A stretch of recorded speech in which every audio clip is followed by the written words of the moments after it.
ma arvan, sa tead ka, et alates kevadest on tööturule tulnud väga palju juurde tööotsijaid ja see konkurents ametikohtadele on, ma arvan, väga palju tõusnud ja ma leidsin 6 moodust, kuidas siis värbajatele paremini silma paista.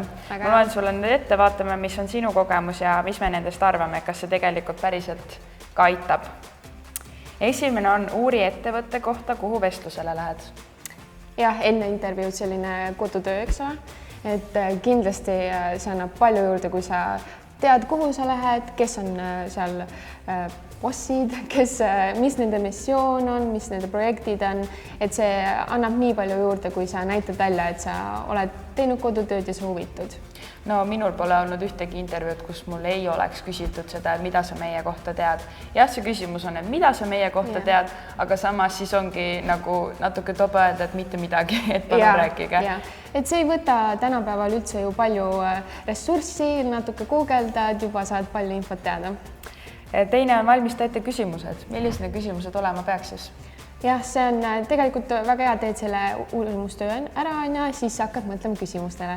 Et hea oleks küsida küsimusi, mis oleks detailsed, mitte sellised hästi üldised, et näiteks kui sa loed nende kohta meedias või sotsiaalmeedias, küsid koostööpartnerite kohta, midagi sellist, et mis näiteks, et sa oled natuke kaugemale läinud kui nende avalehelt.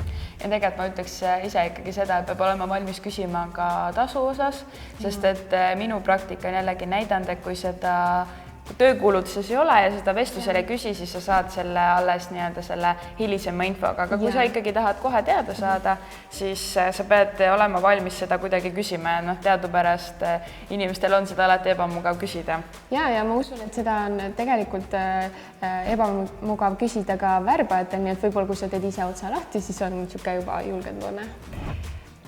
Harjuta.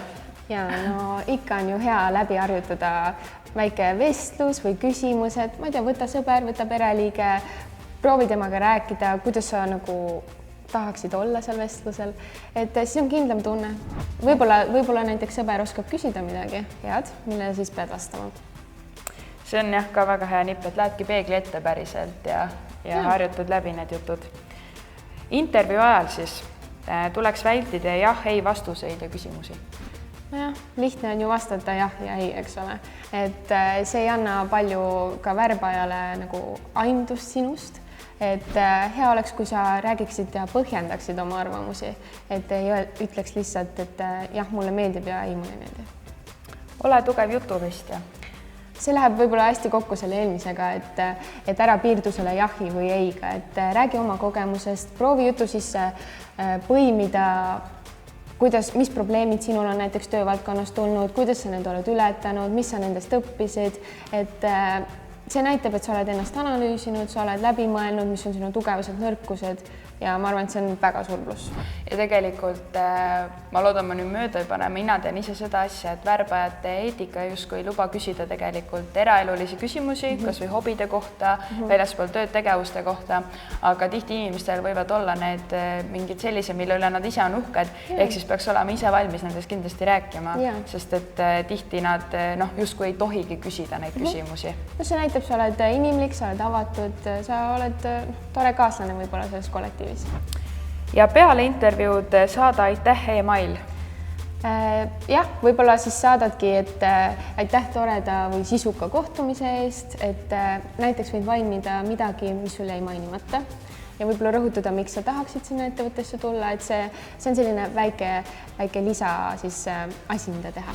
Ja võib-olla, kui sa saadad selle aitäh meili kohe, siis sa ei pea 2 nädalat hiljem saatma meili, et kuulge, millal ma tagasisidet saan. Ja see jätab sul meelde.